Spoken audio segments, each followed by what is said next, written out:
पूर्वा 423। विदा होते हुए ब्राह्मण को वर प्रदान।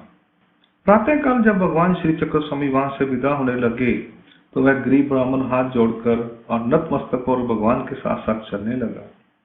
थोड़ी दूर जाने के बाद भगवान ने उस ब्राह्मण को संबोधित कर कहा, हे ब्राह्मण, हम तुम पर बहुत प्रसन्न हैं।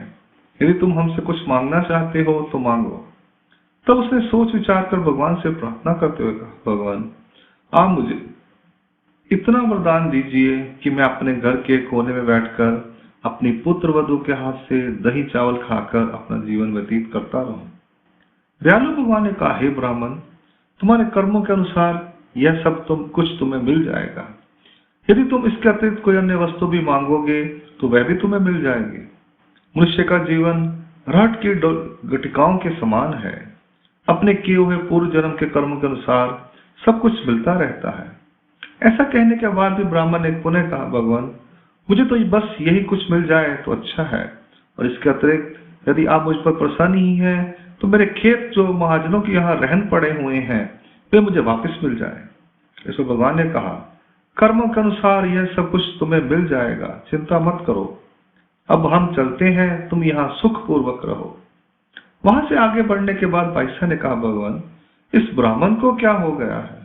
आपने 3 बार उसे कहा कि कुछ और मांगो, तो भी उसने संसार की नाशवान वस्तुओं को प्राप्त करने की आपसे याचना की। इस पर भगवान श्री चक्र स्वामी ने बाईसा को करगे का दृष्टांत समझाया। इस पर भगवान ने कहा, किसी गांव का कोई एक बुनकर अर्थात वस्त्र बनाने वाला बाजार में जाता है।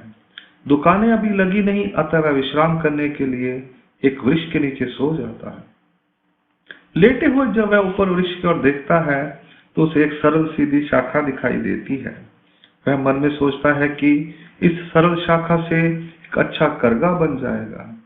ऐसा सोचते ही वहां एक करगा नीचे गिरता है।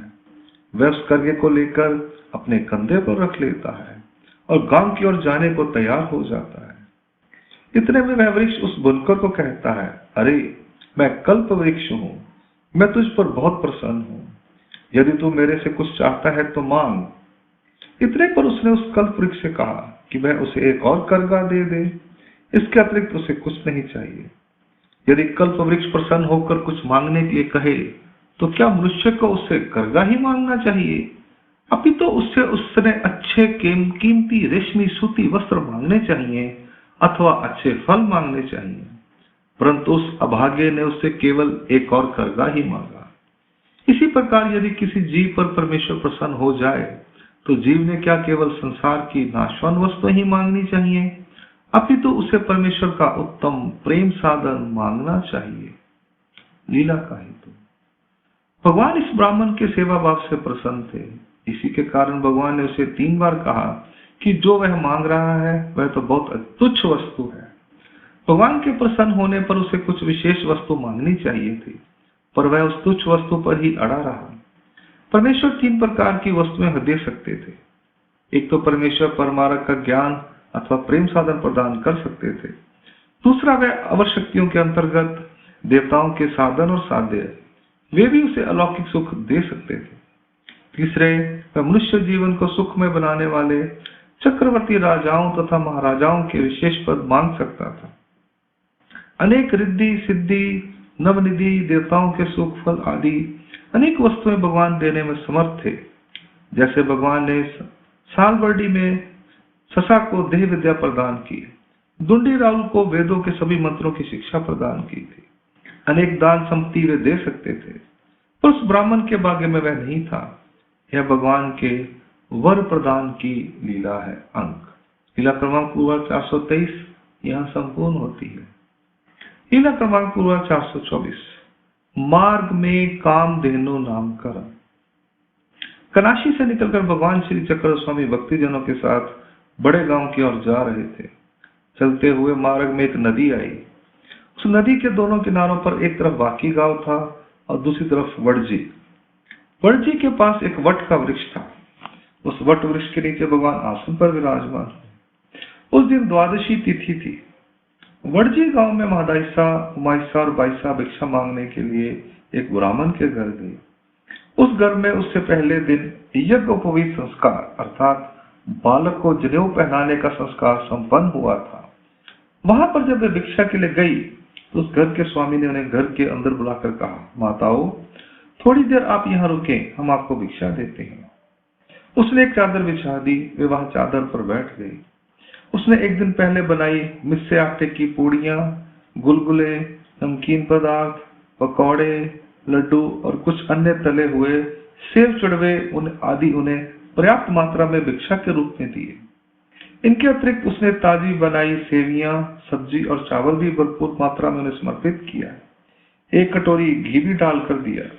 उन तीनों की झोलियां भर गई थी।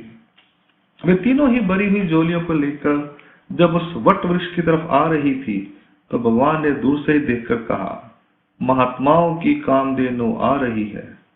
फिर उन्होंने समीप आने पर भगवान को नमस्कार किया और बारी बारी अपनी झोलियों को भगवान की दृष्टि से पवित्र करने के लिए उन्हें दिखाई। तो भगवान ने कहा, आज अच्छी भरपूर भिक्षा आ गई है। महादायिसा आदि ने वहां एक कपड़ा बिछाकर उस पर झोलियां रखी। फिर बाईसा ने भगवान को आसन पर बिठाकर उनकी पूजा अर्चना की, धूप आरती की, मंगल आरती की। फिर भक्तिजनों के साथ भगवान ने भोजन किया, कुल्ला करके पान का बीड़ा लिया। फिर थोड़ी देर विश्राम करके भगवान ने भक्तिजनों के साथ बड़े गांव की ओर प्रस्थान किया। लीला का हेतु, कनाशी से बड़े गांव के मार्ग में वड़जी गांव के पास वट वृक्ष के नीचे भगवान आसन पर विराजमान थे। महादायिसा, माइसा और बाईसा इस ब्राह्मण के घर से भोजन लाई थी। उसके भोजन को स्वीकार कर भगवान ने उसे भूत भजन, पूर्व भजन की योग्यता प्रदान की। भविष्य में उसे प्रेम साधन प्रदान कर भगवान उसे अपना कैवल्य पद प्रदान करेंगे। यह लीला परमेश्वर की दान देने वाली कृपा शक्ति की है। अंक लीला क्रमांक 424 यहाँ संपूर्ण होती है। इसके साथ ही कनाशी की लीलाएं यहाँ संपूर्ण हुई। दंड प्रणाम। जय श्री चक्रधर स्वामी जी की। अब इसके आगे बड़गांव की लीलाएं शुरू होंगी।